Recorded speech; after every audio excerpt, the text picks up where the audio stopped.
ET ടോക്സിലേക്ക് സ്വാഗതം. നമ്മൾ fundamental അനാലിസിസിനെ കുറിച്ച് വളരെ ഡീപ്പായിട്ട് തന്നെ കഴിഞ്ഞ കുറച്ച് സെഷനുകൾ മനസ്സിലാക്കിയിട്ടുണ്ടായിരുന്നു. ഇന്നത്തെ സെഷനിൽ നമ്മൾ സംസാരിക്കുന്നത് ടെക്നിക്കൽ അനാലിസിസിൽ നമ്മൾ യൂസ് ചെയ്യുന്ന പവർ സോണിനെ കുറിച്ചാണ്. ഈ ഒരു വിഷയത്തെ പറ്റി സംസാരിക്കാനായിട്ട് സെബി രജിസ്റ്റേർഡ് അനലിസ്റ്റ് ആയിട്ടുള്ള കൃഷ്ണകുമാർ സാർ നമ്മളോടൊപ്പം ജോയിൻ ചെയ്യുന്നുണ്ട്. Welcome sir. Hi sir. Sir, ഞാൻ ഇപ്പോൾ പറഞ്ഞ പോലെ തന്നെ ടെക്നിക്കൽ അനാലിസിസിൽ നമ്മൾ യൂസ് ചെയ്യുന്ന ഒരു പ്രോസസ്സാണ് അല്ലെങ്കിൽ ഒരു ടേമാണ് ഈ പവർ സോൺ എന്ന് പറയുന്നത്. അപ്പം എന്താണ് പവർ സോൺ, എങ്ങനെയാണ് നമ്മൾ ഇതിൻ്റെ ഒരു ഐഡൻറ്റിഫൈ ചെയ്യുന്നത്? ബേസിക്കലി ടെക്നിക്കൽ അനാലിസിസ് എന്ന് പറയുന്നത് നമ്മൾ ഒരു വാചകം പറഞ്ഞാലോ ഒരു ദിവസം പറഞ്ഞാലോ തീരുന്ന സംഗതിയല്ല, കണ്ടമാനം പഠിക്കാനുള്ള സംഗതിയാണ്. ഇതുമായിട്ട് ബന്ധപ്പെട്ട ധാരാളം വീഡിയോസ് എൻ്റെ പേഴ്സണൽ യൂട്യൂബിലുണ്ട്. 150 വീഡിയോസ് മേളിൽ ഞാൻ ചെയ്ത് ഇട്ടിട്ടുണ്ട് അതിൻ്റെ അത്. അത് പഠിക്കാൻ താല്പര്യങ്ങൾക്ക് വേണമെങ്കിൽ എൻ്റെ യൂട്യൂബിൽ ഇക്വിറ്റി എപ്പിക്സ് എന്നുള്ളതാണ് പേര്, കയറിയാൽ നിങ്ങൾക്ക് കാണാൻ സാധിക്കും. നമ്മളിന്ന് പറയുന്ന പവർ സോൺ എന്ന് പറയുന്നത് ബേസിക്കലി നമ്മൾക്കെല്ലാം സപ്ലൈ സോൺ അതുപോലെ തന്നെ ഡിമാൻഡ് സോണിനെ കുറിച്ച് നമുക്കൊരു ഐഡിയ ഉണ്ട്. അപ്പം നമ്മൾ സാധാരണ ആൾക്കാർ സപ്പോർട്ട് റെസിസ്റ്റൻസ് നോക്കിയാൽ പൊതുവെ ആ ഭാഗത്തുനിന്ന് ട്രേഡ് എടുക്കാൻ നോക്കുന്ന ധാരാളം ആൾക്കാരുണ്ട്. പക്ഷെ പല ആൾക്കാരും മറന്നു പോകുന്ന ഒരു കാര്യം, ബേസിക്കലി അതിൻ്റെ സ്ട്രെങ്ത്തിനെ കുറിച്ച് അനലൈസ് ചെയ്യാറില്ല, ആ സോണിൻ്റെ സ്ട്രെങ്ത്തിനെ കുറിച്ച് അനാലിസിസ് ചെയ്യാറില്ല. അതാണ് സത്യം. ആ സ്ട്രെങ്ത്തിനെ കുറിച്ചും കൂടെ അനലൈസ് ചെയ്താൽ കുറച്ചുകൂടെ നമുക്ക് പ്രോബബിലിറ്റി ട്രേഡ്സ് എടുക്കാൻ സാധിക്കും. അതായത് ഒരു സപ്പോർട്ടിൽ ഒരു പവർ സോൺ ഡെവലപ്മെൻറ്റ് വന്നാൽ കുറച്ചുകൂടെ ബെറ്റർ പ്രോബബിലിറ്റി കിട്ടും. ഒരു ട്രെൻഡിങ് സ്റ്റോക്ക് ആണെങ്കിൽ ഒരുപക്ഷെ ഒരു സപ്പോർട്ടിൽ വന്നിട്ട് ട്രെൻഡ് കണ്ടിന്യൂ ചെയ്യാനുള്ള സാധ്യതകളാണ് കൂടുതൽ. അത് ബേസിക്കലി പ്രോബബിലിറ്റി അതാണ്. അതുപോലെ താഴത്തേക്ക് ഡൗൺവേഡ് ആയിട്ടുള്ള സ്റ്റോക്ക് ആണെങ്കിൽ വിൻ റെസിസ്റ്റൻസിൽ പവർ സോൺ ബിൽഡപ്പ് ചെയ്താൽ ആ പവർ താഴത്തേക്കുള്ള പവർ ആണെങ്കിൽ വീണ്ടും താഴ്പ്പുള്ള സാധ്യത കൂടുതലാണ്. ഇപ്പോൾ എങ്ങോട്ടേക്കാണോ പവർ ഡെവലപ്പ് ചെയ്യുന്നത് ആ പവറിനെ ഡിപ്പെൻഡ് ചെയ്തിരിക്കും. ബേസിക്കലി എന്താ പറയുക, പാസ്റ്റ് ട്രെൻഡും കൂടെ കമ്പൈൻ ചെയ്തിട്ട് വേണം നമുക്കൊരു പ്രോബബിലിറ്റി വർക്കൗട്ട് ചെയ്യാനായിട്ട്. ദാറ്റ് മീൻസ് സപ്പോർട്ടിലാണ് പവർ സോൺ ഡെവലപ്പ് ചെയ്യുന്നതെങ്കിൽ കയറിപ്പോകുന്ന സ്റ്റോക്കുകളാണെങ്കിൽ ഒരു സപ്പോർട്ട് എടുത്താൽ ആ സപ്പോർട്ടിൽ പവർ സോൺ ഉണ്ടെങ്കിൽ ബേസിക്കലി മനസ്സിലാക്കേണ്ട കാര്യം അവിടുന്ന് വീണ്ടും ട്രെൻഡ് മേളിക്കുമ്പോഴുള്ള സാധ്യതകളാണ് നമ്മൾ വർക്കൗട്ട് ചെയ്യുന്നത്. രണ്ട് കാര്യങ്ങൾ. എന്താണ് പവർ സോൺ എന്ന് പറയുന്നത്? ബേസിക്കലി നമ്മൾ ഓൾറെഡി പറഞ്ഞു, നമ്മളൊരു സപ്പോർട്ട് റെസിസ്റ്റൻസ് കണ്ടാൽ സപ്പോർട്ട് എന്നുള്ള കൺസെപ്റ്റ് വരും. ഇതിൻ്റെ അകത്ത് നമുക്ക് പ്രൈസ് ആക്ഷൻ ഇൻഡിക്കേറ്റർ ആയുള്ള സാധാരണ ഇൻഡിക്കേറ്റേഴ്സ്, അത് മൂവിങ് ആവറേജ് ആകാം, അല്ലെങ്കിൽ ഡബിൾ ബോട്ടം ആകാം, ഇങ്ങനെയൊക്കെയുള്ള സാധാരണ ഇൻഡിക്കേറ്ററിൽ ഏതെങ്കിലും 1-2 എണ്ണം ഒരേപോലെ വർക്ക് ചെയ്യുമ്പോഴാണ് പവർ സോൺ ബിൽഡപ്പ് ചെയ്യുന്നത് ശരിക്കും. ഫോർ എക്സാമ്പിൾ, കണ്ടിന്യൂസ് ആയിട്ട് ട്രെൻഡ് ചെയ്യുന്ന സ്റ്റോക്ക് ഒരു സിമ്പിൾ കറക്ഷൻ വന്നിട്ട് അവിടെ നല്ലൊരു സപ്പോർട്ട് എടുത്തു. ആ സപ്പോർട്ടിൽ നമുക്ക് ഒരു മൂവിങ് ആവറേജിൻ്റെ കൂടെ സപ്പോർട്ട് കിട്ടി. മേ ബി മൂവിങ് ആവറേജ് 55 ആകാം, മൂവിങ് ആവറേജ് 21 ആകും, മൂവിങ് ആവറേജ് 10 ആകാം. അവിടെ തന്നെ ഒരു ഫിബിൻ്റെ കൂടെ സപ്പോർട്ട് കിട്ടിയാൽ ഒരു പവർ സോണായിട്ട് ഡെവലപ്പ് ചെയ്യുകയാണ് ഇവിടെ. അവിടെ തന്നെ നമുക്കൊരു ട്രെൻഡ് ലൈനിൻ്റെ കൂടെ സപ്പോർട്ട് കിട്ടുവാണെങ്കിൽ അത് തിരിച്ച് കയറാനുള്ള സാധ്യതകളായി കാണിക്കുന്നത്. ബേസിക്കലി ഇതെല്ലാം പ്രോബബിലിറ്റി സ്റ്റഡിയുടെ പാർട്ടാണ് ശരിക്കും. ഇത് തന്നെയാണ് റെസിസ്റ്റൻസിലും വർക്ക് ചെയ്യുന്നത്. ബേസിക്കലി പവർ സോൺ, അതായത് സപ്പോർട്ടിൻ്റെയും റെസിസ്റ്റൻസിൻ്റെയും ബേസിക്കലി എൻ്റെ സ്ട്രെങ്ത്തിനെ മനസ്സിലാക്കാൻ ഉപയോഗിക്കുന്ന ഒരു കൺസെപ്റ്റാണ് പവർ സോൺ. സർ, ഇപ്പോൾ ഈ ട്രേഡിങ്ങിൽ പവർ സോണിന് എത്രത്തോളം വാലിഡിറ്റി ആണുള്ളത്? ട്രേഡിങ്ങിന് പവർ സോൺ മാത്രമല്ല വാലിഡിറ്റി. പവർ സോൺ ട്രേഡിങ്ങിന് വാലിഡ് ആയിട്ടുള്ള വലിയ ക്രിട്ടിക്കൽ ഫാക്ടറാണ്, ഒരു ഫാക്ടറാണ്. ഇതാണ് പല ഫാക്ടേഴ്സ് ചേരുമ്പോഴേ കറക്റ്റ് ട്രേഡിങ്ങിലുള്ള പ്രോബബിലിറ്റി കൂട്ടാൻ സാധിക്കത്തുള്ളൂ. നമ്മൾ ഓരോ സാധനം ആഡ് ചെയ്യുമ്പോഴും നമ്മൾ പ്രോബബിലിറ്റി കൂട്ടാനാണ് നമ്മൾ ശ്രമിക്കുന്നത്. അതാണ് ഏറ്റവും വലിയ കാര്യം. ഇപ്പോൾ നമ്മൾ ചാർട്ടിൽ നോക്കുന്ന സമയത്ത് ഏതൊക്കെ ടൈം ഫ്രെയിമിലാണ് ഈ പവർ സോൺ ബിൽഡ് ചെയ്ത് വരുന്നതായിട്ട് നമുക്ക് മനസ്സിലാക്കാൻ പറ്റുക? നമുക്ക് പവർ സോൺ എന്താണ് നമുക്കൊരു ചാർട്ടിലേക്ക് ഇപ്പോൾ കാണാം. ഈ ചാർട്ട് കണ്ടിട്ട് നമുക്ക് ഏതെല്ലാം ടൈം ഫ്രെയിമിലാണ് ഇത് വാലിഡ് എന്നുള്ള കാര്യം നമുക്ക് സംസാരിക്കാം. ഹായ് ഫ്രണ്ട്സ്, മുഖ്വരെ പറഞ്ഞ പോലെ തന്നെ പവർ സോൺ എന്ന് പറയുന്നത് ഏതെങ്കിലും ക്രിട്ടിക്കൽ ഡിമാൻഡ് സോൺ അല്ലെങ്കിൽ ക്രിട്ടിക്കൽ സപ്ലൈ സോണിൽ ഒന്നിൽ കൂടുതലായിട്ടുള്ള കാര്യങ്ങൾ വരുമ്പോഴാണ് പവർ സോൺ എന്നുള്ള കൺസെപ്റ്റിലേക്ക് നമ്മൾ പോകുന്നത്. ഇപ്പം റെസിസ്റ്റൻസിൽ പവർ സോൺ ബിൽഡപ്പ് ചെയ്താൽ മനസ്സിലാക്കണം, റെസിസ്റ്റൻസിൽ സ്ട്രോങ് പവറാണ് താഴത്തേക്ക് സ്റ്റോക്കിനെ പുഷ് ചെയ്ത് താഴത്തേക്ക് കൊണ്ടുപോകാനായിട്ട്. സപ്പോർട്ടിൽ പവർ സോൺ ഡെവലപ്പ് ചെയ്താൽ മനസ്സിലാക്കണം, സപ്പോർട്ടിൽ സ്ട്രോങ് പവറാണ് സ്റ്റോക്കിനെ പുഷ് ചെയ്ത് മുകളിലേക്ക് കൊണ്ടുപോകാനായിട്ട്. പവർ സോൺ ഡിഫറൻറ്റ് കോമ്പിനേഷൻസ് വരാൻ സാധിക്കും. കോമ്പിനേഷൻസ് എണ്ണം കൂടുന്നതനുസരിച്ച് പവർ സോണിൻ്റെ സ്ട്രെങ്ത് കൂടിക്കൊണ്ടിരിക്കും. അപ്പം എൻ്റെ മുമ്പിൽ ആക്ഷൻ കൺസ്ട്രക്ഷൻ 2024 ജാനുവരിയിലെ ചാർട്ടാണ്. സ്റ്റോക്ക് ഒരു എന്താ പറയുക, സ്റ്റോക്ക് ഒരു ഇൻ ജനറൽ പറയാനാണെങ്കിൽ സ്റ്റോക്ക് ഈ ലെവലിൽ ബ്രേക്കൗട്ട് കൊടുത്തിട്ട് പുൾ ബാക്ക് വന്ന് കിടക്കുന്ന ലെവലാണിത് ശരിക്കും. നമുക്ക് കറക്റ്റായിട്ട് ആ സോൺസിനെ നമുക്കൊന്ന് ആദ്യമായിട്ട് കറക്റ്റായിട്ട് വരയ്ക്കാം. ഇതാണ് കറക്റ്റ് സോൺസ് എന്നുള്ള സംഗതി.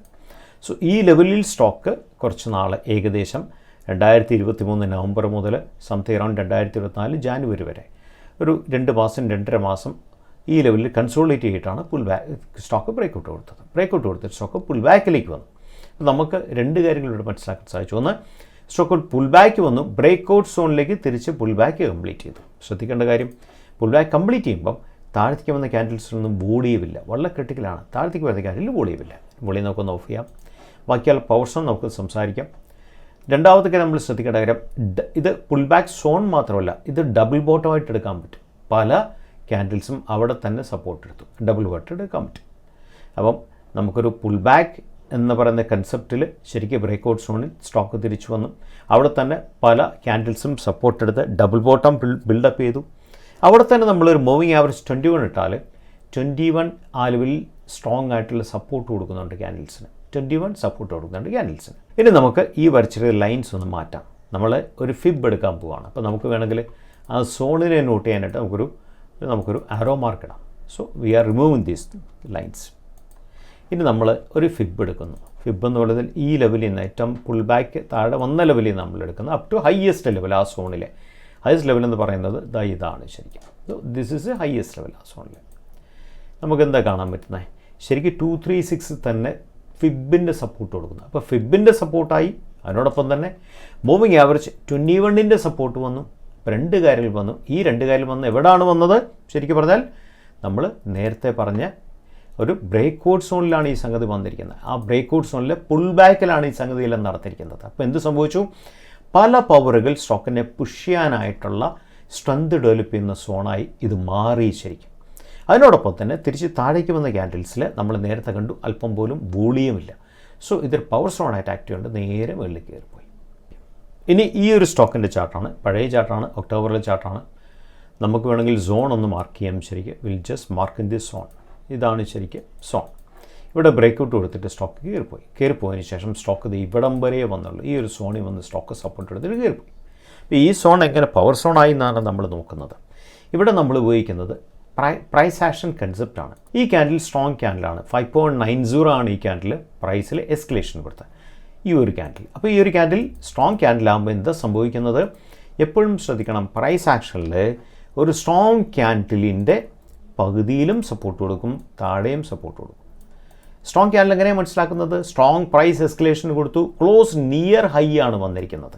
അപ്പോൾ അതിൻ്റെ പകുതിയിലും സപ്പോർട്ട് കൊടുക്കും, താഴെയും സപ്പോർട്ട് കൊടുക്കും. നമ്മളിപ്പോൾ ഇടുന്നത് സംഭവിച്ചത് നേരെ പകുതിയിലാണ്. ഈ സ്ട്രോങ് ക്യാൻഡിൽ പകുതി സപ്പോർട്ട് എടുത്തു. അപ്പോൾ നമുക്കൊരു കൺഫർമേഷനായി. ഡബിൾ ബോട്ടം വന്നു, രണ്ടാമത് കൺഫർമേഷനായി. അപ്പോൾ രണ്ട് എനർജി ഒരേപോലെ വന്നു. ഇനി നമുക്കെന്താ നോക്കേണ്ടത്? ട്രെൻഡ് ലൈൻസ് വല്ലതും ഉണ്ടോ നമുക്കൊന്ന് നോക്കാം. നമ്മൾ ട്രെൻഡ് ലൈൻ മേടിച്ച് നോക്കുക. ഈ സോണിൽ നോക്കൂ, കറക്റ്റായിട്ട് ട്രെൻഡ് ലൈൻ വന്നിരിക്കുന്ന കേട്ടോ. അപ്പോൾ മൂന്നാമത്തെ സപ്പോർട്ടായി നമുക്കവിടെ. നമുക്കവിടെ മൂവിങ് ആവറേജും കൂടെ ആഡ് ചെയ്യാം. നമുക്ക് ഇവിടെ 21 ഇട്ട് നോക്കാം, 10 കൂടെ ഇട്ട് നോക്കാം. ഇവിടെ എന്താ വർക്ക് ചെയ്തത്? EMA 10 ആണ് വർക്ക് ചെയ്തത്.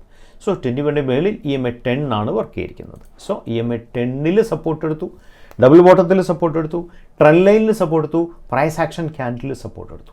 ആ സപ്പോർട്ടാണ് പുഷ് ചെയ്ത് കയറ്റിയ സ്റ്റോക്കിനെ. ഇതിനോടൊപ്പം നമുക്ക് വേണമെങ്കിൽ നമുക്ക് കുറച്ചുകൂടെ കൺഫർമേഷൻ വേണ്ടി നമുക്കൊരു ഫിബും കൂടെ നോക്കാം. നമുക്ക് ഈ വരച്ചിരിക്കുന്നതൊക്കെ നമുക്കൊന്ന് മാറ്റാം. നമ്മൾ ഫിബ് എടുക്കുന്നത് ഇത് ഈ ലെവലിൽ നിന്നൊരു ഫിബ് എടുത്താൽ ഹയ്യസ്റ്റ് ലെവൽ വരെ ഫിബ് എടുക്കുകയാണെങ്കിൽ ഇതാണ് ഹയ്യസ്റ്റ് പോയിൻറ്റ്.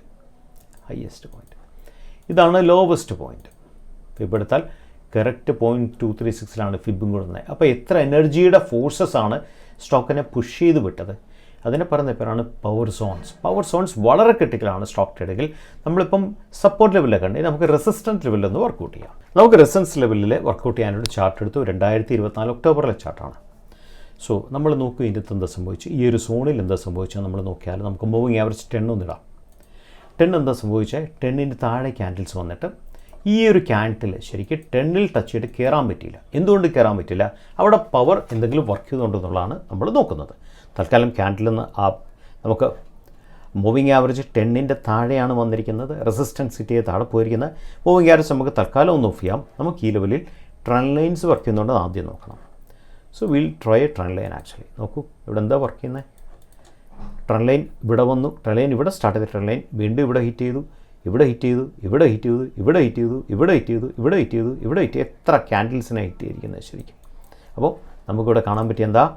ഇവിടെ മൂവിങ് ആവറേജ് 10 മാത്രമല്ല, നമുക്കൊരു ട്രെൻഡ് ലൈനും കൂടെ നമുക്ക് കിട്ടും. അപ്പോൾ 10ഉം ട്രെൻഡ് ലൈനും കൂടെ വരുമ്പം പവർ എക്സ്ട്രീംലി പവർഫുള്ളായി, താഴത്തേക്കുള്ള ഫോഴ്സ്. ഇനി നമുക്ക് അവിടെ എന്തെങ്കിലും ഫിബ് വർക്ക് ചെയ്യുന്നുണ്ടോ നോക്കാം. താഴത്തേക്ക് വരുമ്പോൾ ഫിബ് എവിടെ നിന്ന് എടുക്കണ്ടേ? മേളിൽ നിന്ന് എടുക്കട്ടെ. ദാറ്റ് മീൻസ് ഈ ലെവൽ മുതൽ, ദാറ്റ് മീൻസ് ഈ ഒരു ഹയ്യസ്റ്റ് ലെവൽ മുതൽ നമ്മൾ ലോവസ്റ്റ് ലെവൽ, അവിടെ നിന്ന് ലോ ഒന്ന് ക്രിയേറ്റ് ചെയ്ത് ഈ ലെവലിലാണ് ലോ ക്രിയേറ്റ് ചെയ്തത്. സോ ആ ലെവലിൽ നമുക്കൊരു ഫിബും കൂടെ നോക്കാം. അപ്പം മേളിൽ നിന്ന് താഴത്തേക്ക് വലിക്കണം നമ്മൾ. ഇവിടെ നിന്ന് ഇങ്ങോട്ട് വലിക്കണം. ഇവിടെ നോക്കൂ, ഈ ലെവലിൽ തന്നെ നോക്കൂ, എക്സാക്റ്റ് ആയിട്ട് ആ ലെവലിൽ റെസിസ്റ്റൻസ് സെറ്റ് ചെയ്തിരിക്കുന്നുണ്ടോ. അപ്പോൾ ഇവിടെ എന്തെല്ലാം സംഭവിച്ചു? ഫിബിൻ്റെ റെസിസ്റ്റൻസ് വന്നു, മൂവിങ് ആവറേജ് 10ൻ്റെ റെസിസ്റ്റൻസ് വന്നു, അതിനോടൊപ്പം തന്നെ ഏതും കൂടെ വന്നു, ട്രെൻഡ് ലൈൻ റെസിസ്റ്റൻസ് കൂടെ വരുമ്പം പവർഫുൾ ആയിട്ടുള്ള resistance power zone towards down സൈഡായിട്ട് മാറി. പവർ സോൺ വളരെ ക്രിട്ടിക്കലാണ്. ഇത് ഘടാഘടിയും കാര്യമൊന്നുമല്ല, സിമ്പിൾ കാര്യമാണ്. പക്ഷേ കറക്റ്റായിട്ട് വർക്കൗട്ട് ചെയ്യാൻ പഠിക്കണം. വളരെ ക്രിട്ടിക്കലായിട്ടുള്ളൊരു കൺസെപ്റ്റാണ് പവർ സോൺ സ്റ്റോക്ക് ട്രേഡിങ്ങിൽ ശരിക്കും. നമ്മളിപ്പോൾ പവർ സോണിൻ്റെ ഒരു ചെറിയൊരു എക്സാമ്പിൾ നമ്മൾ കണ്ടു. ചെറിയ എക്സാമ്പിൾ, ഒരു ലെസ് ദാൻ 7 മിനിറ്റ്സ് എക്സാമ്പിൾ കണ്ടു. നമ്മൾ മനസ്സിലാക്കേണ്ട ഒരു കാര്യം, എല്ലാ ടൈം ഫ്രെയിമിലും ഇത് വർക്കബിളാണ് ശരിക്കും. ടൈം ഫ്രെയിം കൂടുന്നതനുസരിച്ച് പവർ സോണിൻ്റെ സ്ട്രെങ്തും കൂടിക്കൊണ്ടിരിക്കും. ഒരു ഡെയിലിയിലുള്ള ടൈം ഫ്രെയിമിൽ കിട്ടുന്ന പവർ സോണിനെക്കാളും സ്ട്രോങ് പവറായിരിക്കും വീക്കിലി കിട്ടുന്ന പവർ സോണിന്. അതേസമയം നമുക്ക് ഇൻട്രാഡേ കിട്ടുന്ന പവർ സോൺ 5 മിനിറ്റ്സ് കിട്ടുന്ന പവർ സോൺ അത്രയ്ക്കുള്ള സ്ട്രെങ്തേ ഉള്ളൂ, അല്ലെങ്കിൽ 50 മിനിറ്റ്സ് കിട്ടുന്ന പവർ സോൺ അത്രയ്ക്കുള്ള സ്ട്രെങ്തേ ഉള്ളൂ. ഇതെല്ലാം ഡിപ്പെൻഡൻ്റ് ആണ് ശരിക്കും. അപ്പോൾ ഏത് ടൈം ഫ്രെയിമിലാണ് ഒരു പവർ സോൺ കിട്ടുന്നത്, ആ ടൈം ഫ്രെയിം വലിയൊരു മാറ്റേഴ്സാണ്. ഇപ്പോൾ സാർ ഈ ടൈം ഫ്രെയിമിൻ്റെ കാര്യം പറഞ്ഞു, അപ്പോൾ എല്ലാ സമയത്തും ഈ പവർ സോൺ വർക്കാവുമോ? ബേസിക്കലി നമ്മൾ ശ്രദ്ധിക്കേണ്ട കാര്യം, എക്സ്റ്റെൻഡഡ് സ്റ്റോക്കുകളിൽ, എക്സ്റ്റെൻഡഡ് സ്റ്റോക്ക് എന്ന് വെച്ചാൽ എന്താ, കണ്ടിന്യൂസ് ആയിട്ട് 2 മാസം 3 മാസം ഒരു 50% 60% കൊടുക്കുന്ന സ്റ്റോക്കുകളിൽ ബേസിക്കലി പവർ സോൺസ് വർക്ക് ചെയ്യാനുള്ള സാധ്യത കമ്പാരിറ്റീവ്ലി കുറവാണ്. എക്സ്റ്റൻഷൻ വന്നു കഴിഞ്ഞു ശരിക്കും. എക്സ്റ്റൻഷൻ വരാത്ത സ്റ്റോക്കുകളിലൊക്കെ ഒരു കൊച്ചു കൊച്ചു കറക്ഷൻ വരുമ്പോൾ ഇത് വർക്ക് ചെയ്യുന്നത് കൂടുതലായിട്ടും വർക്ക് ചെയ്യുന്ന നമുക്ക് കാണാൻ സാധിക്കും മാർക്കറ്റിൽ. യെസ്. അപ്പോൾ നമ്മൾ ഈ പവർ സോണിൻ്റെ ഒരു സ്ട്രെങ്ത്തും അല്ലെങ്കിൽ ഓപ്പർച്യൂണിറ്റീസും പറയുകയാണെന്നുണ്ടെങ്കിൽ എന്തൊക്കെയായിരിക്കും? അതോടൊപ്പം തന്നെ വീക്ക്നെസ്സുകൾ അല്ലെങ്കിൽ ലിമിറ്റേഷൻസ് എന്തൊക്കെയായിരിക്കും? പവർ സോൺ ലിമിറ്റേഷൻ ഇതാണ്. ബേസിക്കലി ഓവർ സ്റ്റിച്ചഡ് ആയിട്ടുള്ള സ്റ്റോക്കുകളിൽ പവർ സോൺ വർക്ക് ചെയ്യാനുള്ള സാധ്യത കമ്പാരിറ്റീവ്ലി കുറവാണ്. കാരണം എക്സ്റ്റെൻഡഡ് സ്റ്റോക്കുകളിൽ എപ്പോഴും പവർ സോൺ എന്നല്ല, എന്ത് സപ്പോർട്ട് സിസ്റ്റം വന്നാലും എക്സ്റ്റെൻഡഡ് സ്റ്റോക്ക് ആണെങ്കിൽ വർക്ക് ചെയ്യാനുള്ള സാധ്യത കമ്പാരിറ്റീവ്ലി കുറവാണ്. ഓപ്പർച്യൂണിറ്റി എന്ന് പറയുന്നത് എക്സ്റ്റെൻഡ് അല്ലാതെ ട്രെൻഡ് ചെയ്ത് കയറിയ സ്റ്റോക്കിൽ കൊച്ചു കൊച്ചു കറക്ഷൻ വരുമ്പോൾ അവിടെ ഒരു പവർ സോൺ കിട്ടുവാണെങ്കിൽ അതൊരു ഓപ്പർച്യൂണിറ്റി എടുക്കാനുള്ള സാധ്യത വളരെ കൂടുതലാണ് ശരിക്കും.